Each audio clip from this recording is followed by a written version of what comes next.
Jesus communicates truth through parable. Parables are not historical records of anything. They're stories. And Jesus communicates truth through stories. And that's what the Vedas and Upanishads are. And They're stories. It's not a historical claim. It's a story. It's a myth. But truth is being communicated, is the claim. Am I right or wrong? no, you're basically saying that what I believe to be God is a myth. No. What I'm saying is the avatars Okay, I'm sorry. are but who communicated exactly are in these mythological avatars you refer to? narrative. The avatars are not space-time people. Who exactly are these avatars you're referring to, may I ask? Arjuna. Like Shiva, Brahma, Yeah. and you're saying those are, by the way, who I believe to be God, which you Yes. claim are mythological characters. No. They're appearing on Earth. Them being seen is not an historical event. It's not the claim that these guys really walked the planet. It's more that they are spirits that exist, and they're the truth. And that's fine. I got no problem with that. But let's be honest. It's not a claim of historicity.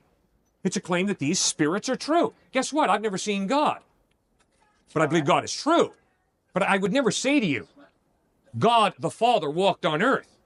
No, God the Father walking on earth never occurred. It's not an historical event.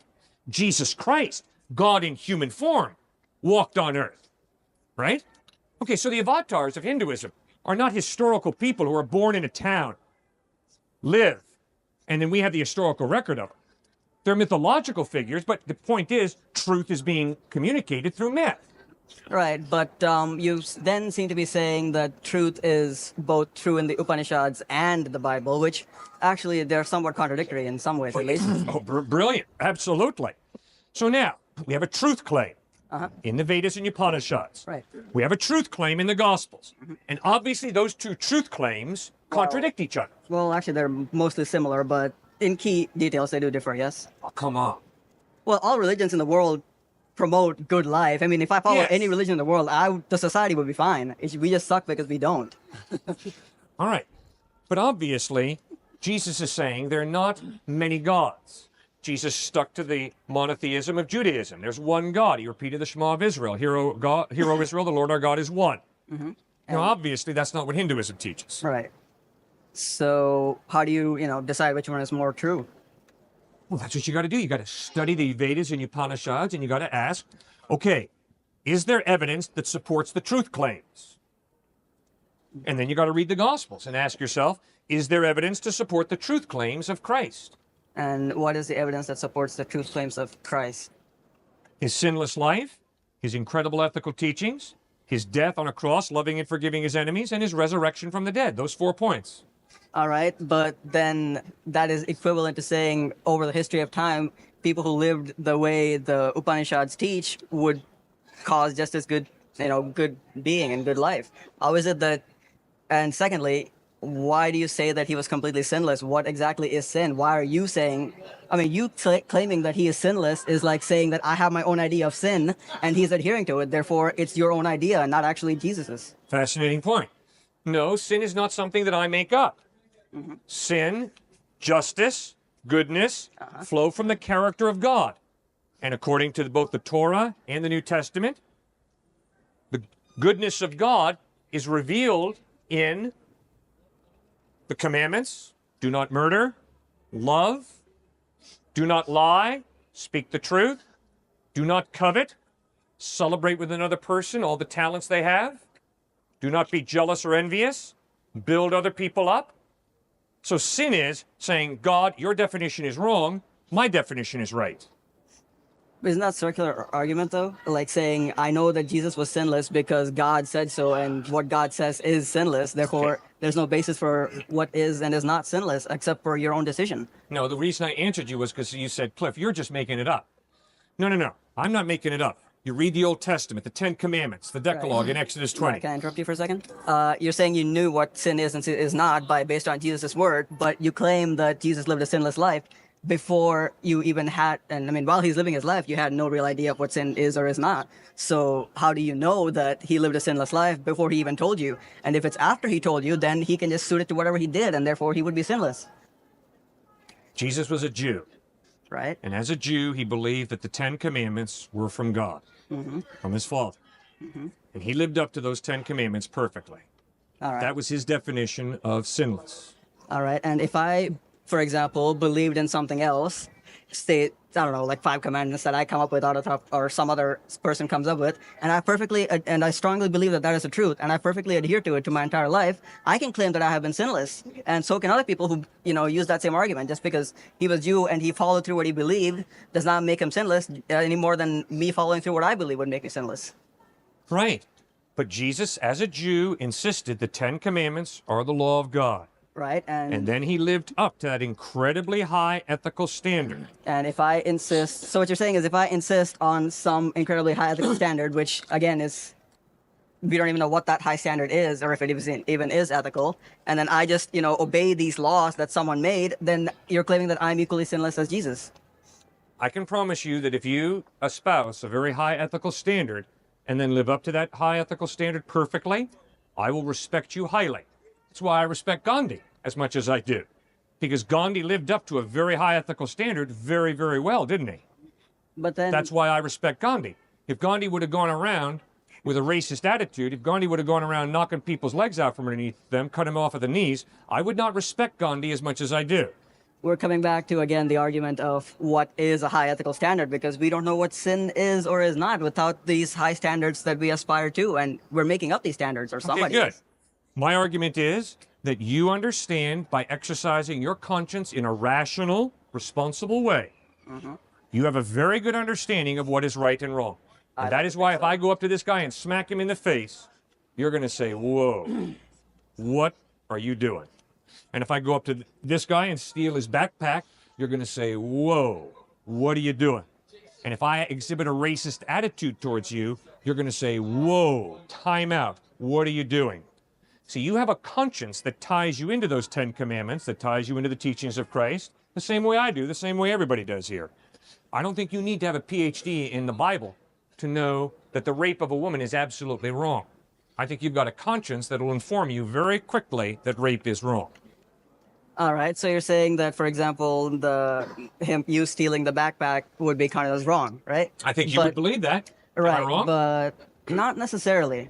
Good. I mean, property, again, is a concept that is inherently selfish, for example. Okay, we disagree. And I'm just not necessarily my point here, but say communism, for example. No, you speak for yourself, though. Come on now. Oh, I no. don't want to debate with Karl Marx. He's dead. I want to debate or talk with you. Okay? So is Jesus. We're still discussing No, him. Jesus is alive. He rose from the dead. That's different from All Karl right, Marx. then where is he now? I don't see him alive. Where is he now? He's in heaven. All right, so He's going to come back a second time. and jeez. All right. So Where are the avatars? You know what? Okay. That point is obviously not going to get anywhere, and I'm going to get irritated by it. Well, But if you want to shut down and get irritated, that's your decision.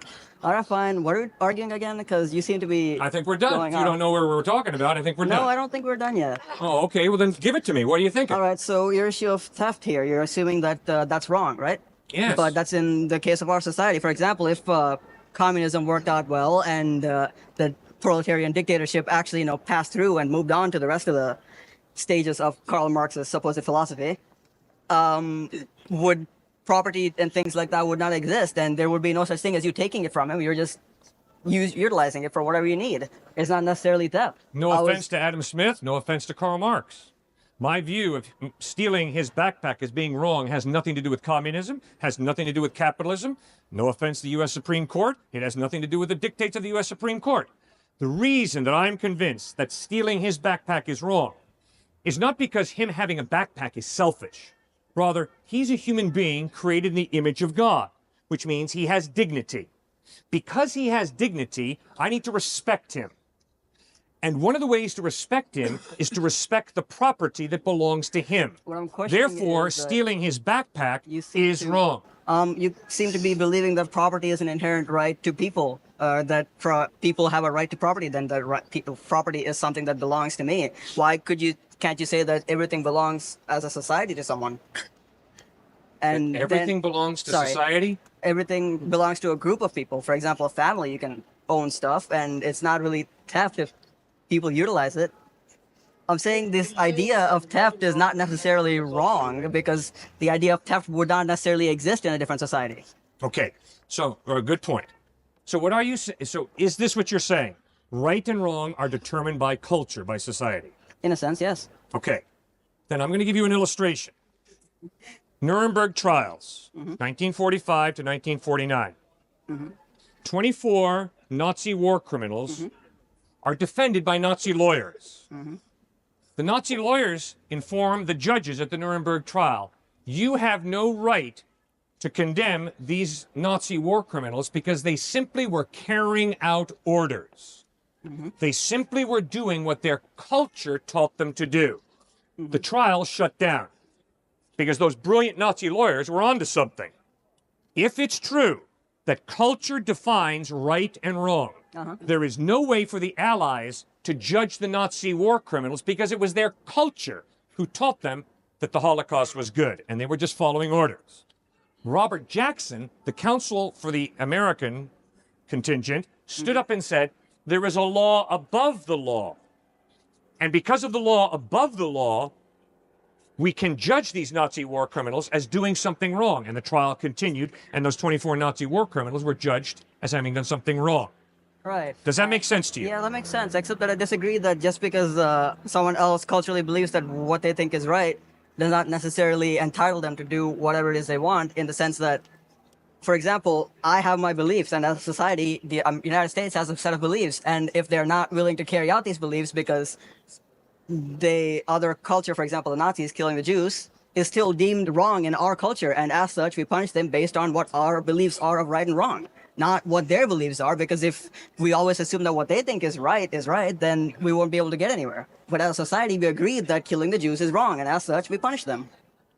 But Robert Jackson's whole argument was there is a law above a nation's law. There is a law above a cultural law. And that law obviously rests in the existence of God. Because the only way there can be a law above a cultural law is if there is some type of mind prior to the human mind that creates and defines right and wrong. And I'm saying that that natural above law is unnecessary. And I don't see why it's necessary to judge these people. They, in your belief, okay, the people who are punishing are the ones who have been put into authority by society, and society as a whole decided that that is wrong. And as such, we decide to judge them based on what we decided is right or wrong. And how does that necessitate a higher law? My experience is that people can follow their conscience instead of following their culture. And we have the utmost respect for people who follow their conscience, which ties them into a law above the law, and they critique their culture. And we have the utmost respect for those people, don't we? Our laws and even though I guess you can say culture, but our Constitution, for example, was an intellectual effort, not some kind of just saying, I'm going to appeal to this natural law concept. It's intellectual effort to say, this is what I believe, using my own conscience, is right, and I'm going to write it down on paper and make it the supreme law of the land. And that is what we decide to follow, consciously, not based on culture. You don't think the U.S. Constitution was based on natural law and divine law? That's what they claim, technically, Yeah, but does it not mean there's not a conscious effort? Oh, there's definitely a conscious effort. Absolutely. So what was your response to the reason for not your argument for the natural law existing? I said that it doesn't need to be there, and you seem to be thinking that it does. I think every one of us here understands from the illustration that I gave from Nuremberg that indeed there is a law above the cultural law. If my culture says that black people are 3/5 the value of white people, I can follow my conscience and I can follow my reason and figure out that no, that's an unjust law. That was Dr. Martin Luther King's argument in his letter from a Birmingham jail in Alabama. He wrote to the white Christian ministers in Birmingham, Alabama, and he said, guess what, fellas? The law of the land that you are commanding me to follow, that black boys sit at the back of the bus, that black folk have to drink from different water fountains, well, guess what? The law of God is above the law of the land, the law of this culture. And you guys as Christian ministers, even though you're white, should realize that those laws are racist and they're wrong. So from his prison cell in Birmingham, Alabama, Dr. Martin Luther King was appealing to a law above the law of the culture, the law of the land. And I think that makes a ton of sense if all of us here are willing to think about it. Guess what, guys? The only way there can be a law above the cultural law is if there is some type of God who creates and defines that value of justice that that law expresses. So what you're saying is that by using my conscience, I'm somehow going to arrive at this natural law? Correct. And how is that different from saying that is simply my reason dictating what I decided to be just and not necessarily written by God? Well, you can do that, but I don't think you can live it out. Because if you're going to live out what you say you believe, you're going to have to acknowledge that if I steal his backpack or if I make a racial slur against you, that's not wrong in any absolute sense. Maybe it's wrong from your perspective, but obviously from my perspective, it's right. So your moral relativism crosses you out of the picture when it comes to making an objective moral decision. Because everything's relative. I would agree that what you did is wrong, and I would agree that if from your perspective, what you did might be entirely right. But that's not going to stop me from punishing you because that is what I believe is right, and I'm going to fight for my beliefs. But if it's relative, why are you going to fight for your beliefs? Because that is what my belief is. Yeah, but it's relative. It's not real. Okay, relativity. Why would you fight for something that's not real? Why would you claim that just because it's relative, it's not real? Because that's the definition. The definition of relative is it's not real. It's simply a personal prejudice, Not ethic. true.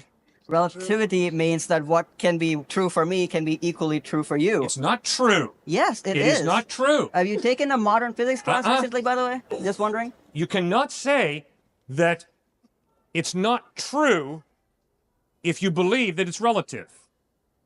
In the area of ethics and morals, if you're going to say it's relative, then you can't say it's really true or really false. You have to say, from my perspective, it's true or false, but my perspective is just my own personal prejudice and bias, my own cultural prejudice. You cannot say, if you're a relativist, it's really evil that a young child be abused.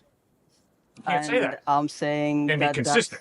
that's not entirely true. I have formulated using my own thoughts a belief system that I believe will lead to justice and whatnot, and I will follow said belief regardless of what your perspective is. Yeah. And your perspective, if you believe what you say is, it's all relative. Justice is totally relative. Well, if justice is totally relative, why on earth are you going to enforce your definition of justice upon other people who disagree with you? Because from my perspective, you are unjust. Yeah, but if you believe that's relative, that justice is relative, where do you get off being so arrogant as to enforce your definition of justice on me? Because I am confident in my belief that what I believe is to be the correct belief. You're a confident, arrogant twit then. Yes, I am arrogant. Everything you do is based on arrogance. If you No, it think is you can not. do anything- Absolutely not. All right. If you are convinced that God created this man with dignity and value, then sorry, you but have a what basis is- for understanding that to murder him, to steal from him, is absolutely wrong. It has nothing to do with me. It has nothing to do with my opinion. It has nothing to do with my culture or my cultural superiority. Nothing, nothing, nothing. It is totally wrapped up in the fact that he has innate value, he has innate dignity, and therefore I am responsible to respect him, not to denigrate him. Go ahead and define dignity for me. If you're a relativist, why are you wasting your time talking to me? And by reason, I can argue and convince the other person to share my perspective. Fine. But if they don't choose to share your perspective, they're not wrong, you're not right, because it's all relative. They think they're not wrong. I think they're wrong.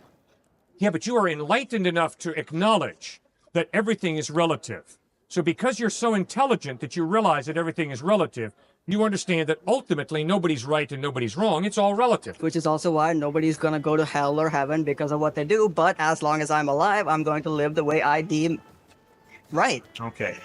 Good.